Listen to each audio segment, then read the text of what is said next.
1462년 충청도 신창현의 한 작은 고을 관아.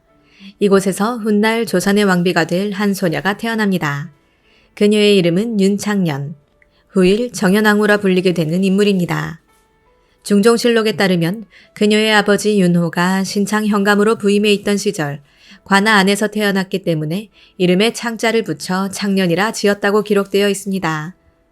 출신지는 평범해 보였지만 그녀의 혈통은 결코 가볍지 않았습니다. 조선의 권력 구도를 뒤흔든 파평 윤씨 가문 출신이었기 때문입니다.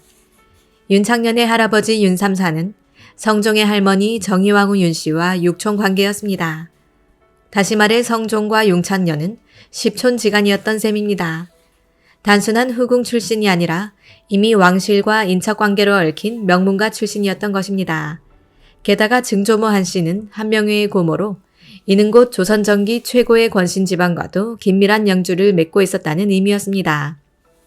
이러한 배경은 훗날 그녀가 단순한 후궁을 넘어 성종의 정비로까지 나아갈 수 있었던 중요한 토대가 되었습니다.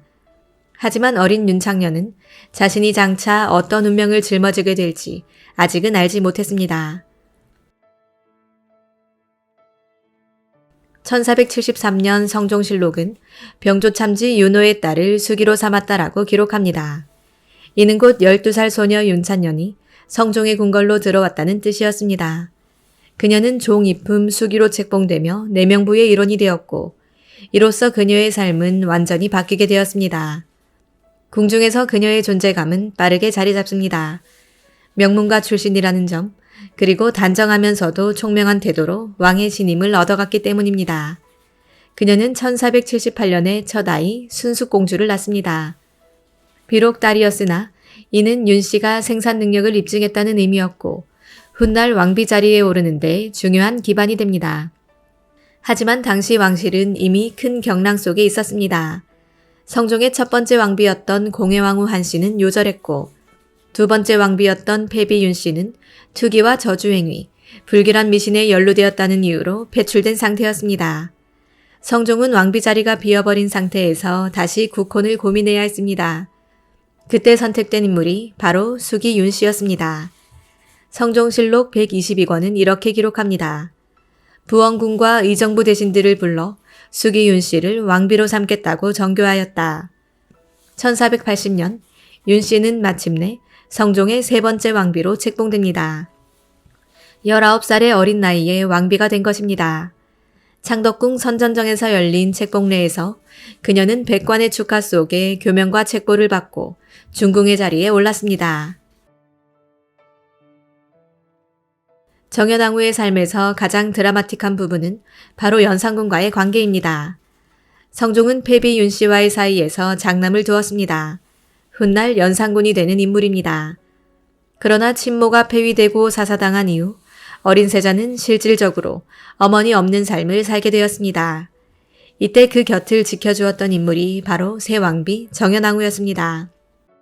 어린 연산군은 정현왕후를 친어머니처럼 믿고 의지했습니다. 정현왕후 역시 친아들이 아니었음에도 그를 정성껏 돌보았습니다. 이는 당시 내명부와 궁궐 사람들에게도 널리 알려져 있던 사실이었습니다. 그런데 아이러니하게도 이 관계는 훗날 연산군의 폭정 속에서 비극적인 시험대에 오르게 됩니다.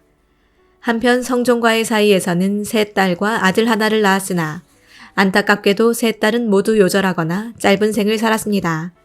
오직 아들 진성대군, 훗날의 중종만이 성인이 되어 왕위를 잇게 됩니다. 1494년 성종이 세상을 떠나고 연산군이 즉위합니다. 정현왕후는 이제 왕대비가 되었습니다. 자순이라는 존호를 받고 국무로서 위험 있는 자리에 올랐습니다. 그러나 연산군의 삶은 그 자체가 비극이었습니다. 즉위 초반까지만 해도 자순대비를 존중하며 효성을 다하는 모습을 보였으나 성종의 묘지명을 읽으면서 상황은 급변합니다. 그는 자신이 친어머니로 믿어왔던 정현왕후가 사실은 계모였으며 생모 윤씨가 억울하게 죽임을 당했다는 사실을 알게 된 것입니다.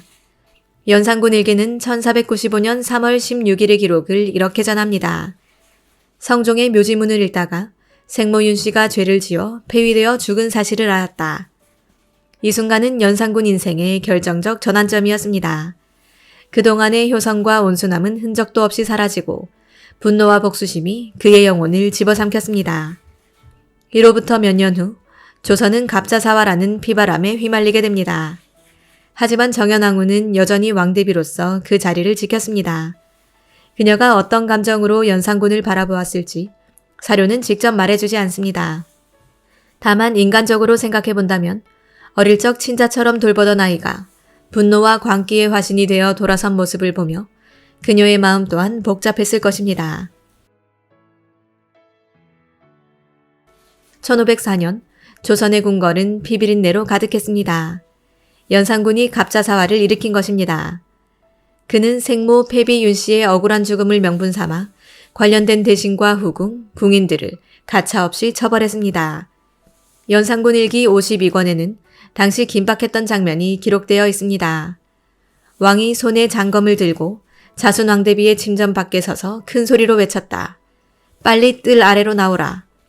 정연왕후의 처소 밖에 연산군이 서 있었던 것입니다. 시녀들은 모두 달아나 버렸고 대비는 방 안에서 꼼짝도 하지 않았습니다.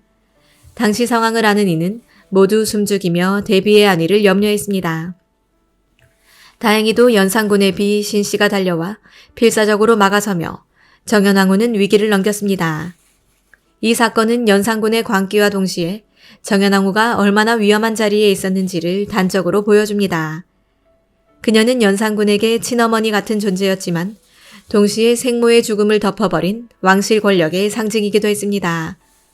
연산군이 칼을 겨눈 것은 곧 자신이 가장 사랑하고 미워한 상징적 인물에 대한 분출이었습니다. 1506년 9월 마침내 반정의 칼바람이 불어닥칩니다. 중종 반정입니다. 훈구 사림 세력이 합심하여 연산군을 몰아내고 진성대군을 새 왕으로 옹립했습니다. 이때 중대한 역할을 했던 인물 가운데 한 명이 바로 정연왕후였습니다. 반정 세력은 진성대군을 왕위에 세우기 전 반드시 국모인 왕대비의 동의를 얻어야 했습니다. 중종실록은 그녀가 처음에는 망설였음을 전합니다. 진성대군이 아직 어려 부족한 점이 많은데 어찌 나라를 이끌 수 있겠는가. 그러나 대신들의 거듭된 간청 끝에 정연왕후는 마침내 어보를 내주며 결단을 내렸습니다. 이는 단순한 인장이 아니라 새로운 왕조 질서를 승인하는 최종적 의지의 표현이었습니다. 여기서 주목할 점은 정연왕후가 단순히 아들의 어머니로서만 행동한 것이 아니라 국가와 종사를 지켜야 한다는 정치적 책무를 깊이 인식했다는 사실입니다. 그녀는 자신의 친아들을 왕위에 올려 모우의 자리에 올랐지만 그것이 개인적 야망이 아니라 조선왕실의 안정을 위한 필연적 선택이었음을 명확히 했습니다. 정연왕후는 단순히 왕의 어머니라는 자리에 머물지 않았습니다. 그녀는 왕권이 약했던 중종 초기를 든든히 지탱한 실질적 권위자였습니다. 궁중에서 왕비가 여러 차례 교체되며 내명부가 흔들릴 때마다 정연왕후는 실질적인 구심점 역할을 했습니다. 대신들은 그녀에게 문안 인사를 올리며 국정에 대한 조언을 듣기도 했습니다. 특히 손자인 인종이 어린 나이에 어머니 장경왕후를 잃었을 때 정연왕후는 직접 세자를 돌보며 국모로서의 책무를 다했습니다. 중종실록은 이렇게 전합니다. 왕세자가 탄생한 지 열흘 만에 왕비 장경왕후가 홍서하니 대비가 세자를 어루만져 보호하며 하지 않은 일이 없었다. 이는 단순한 개인적 애정이 아니라 조선왕실의 대를 잇는 데 있어 결정적 역할을 한 행보였습니다. 1510년대 후반에 이르면 정연왕후는 이미 오랜 병고에 시달리고 있었습니다. 중종실록은 그녀가 천식과 담질환으로 자주 거동이 불편했다고 기록합니다. 그러나 병약한 몸에도 불구하고 대비의 정치적 무게는 여전했습니다. 그녀는 중종에게 국정 운영에 관한 조언을 아끼지 않았습니다. 특히 1522년 중종과 대신들이 예법과 의례 문제로 갈등을 벌이자 정연왕후는 아들에게 이렇게 전했다고 합니다. 임금은 백성을 위하는 것이 먼저이니 예는 때에 맞게 시행하는 것이 옳습니다. 이는 단순한 유교적 교훈이 아니라 정치 현실을 꿰뚫은 실용적 조언이었습니다. 병약하면서도 국정의 안정에 힘쓴 그녀의 태도는 단순한 왕의 어머니가 아니라 조선의 최고 어른으로서의 면모를 드러냅니다. 정연왕후의 만년에는 새로운 권력자가 등장했습니다. 바로 중종의 계비 문정왕후였습니다. 문정왕후는 영특하고 강단 있는 성품으로 유명했습니다. 그녀는 훗날 아들 명종을 왕위에 올리며 조선 정치의 실질적 주도권을 쥐게 되지만 젊은 시절부터 이미 내명부의 주도권을 놓고 정연왕후와 미묘한 긴장을 빚었습니다. 정연왕후는 내명부의 최고 어른으로 권위를 지켜야 했고 문정왕후는 현직 왕비로서 입지를 강화해야 했습니다. 이 두 여인의 관계는 겉으로는 공손했지만 실제로는 내명부와 후궁, 외척 문제를 두고 보이지 않는 힘겨루기가 이어졌습니다.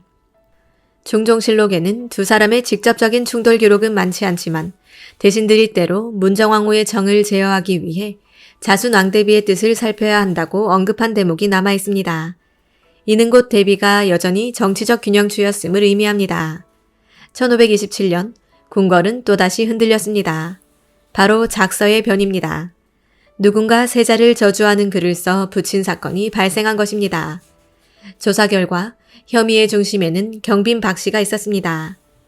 정연왕후는 이 문제를 좌시하지 않았습니다. 그녀는 아들 중종에게 글을 보내 세자를 저주한 범인은 경빈 박씨가 유력하니 반드시 철저히 조사해야 한다고 강조했습니다. 이는 그녀가 단순히 병약한 노년을 보내는 것이 아니라 여전히 왕실의 적통과 후계 구도를 지켜내려 했음을 보여줍니다.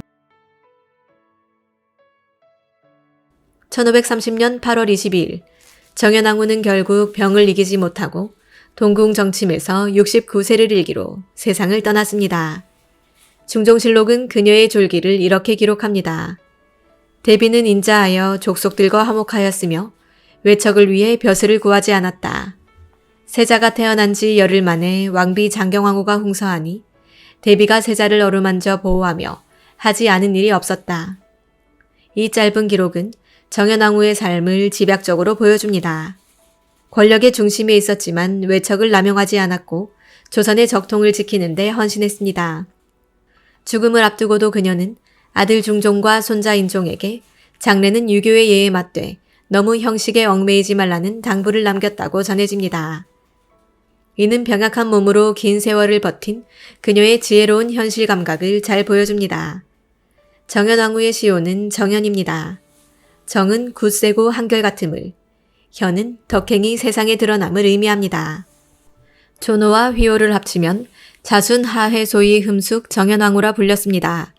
그녀는 성종과 함께 서울 강남구 삼선동 선정릉에 합장되었으나 임진왜란 때 왜군의 도굴로 인해 시신은 온전히 보존되지 못했습니다. 지금의 능은 사실상 허묘로 남아 있습니다. 역사적 평가는 대체로 긍정적입니다. 그녀는 후궁 출신에서 왕비로 올라 왕대비로서 중종을 즉위시키고 손자 인종과 명종까지 이어지는 왕통의 대들보가 되었습니다. 또한 연산군과의 비극적 관계, 그리고 문정왕후와의 힘겨루기를 통해 조선 전기의 궁중 권력 구도가 얼마나 복잡했는지를 보여주는 대표적 인물입니다.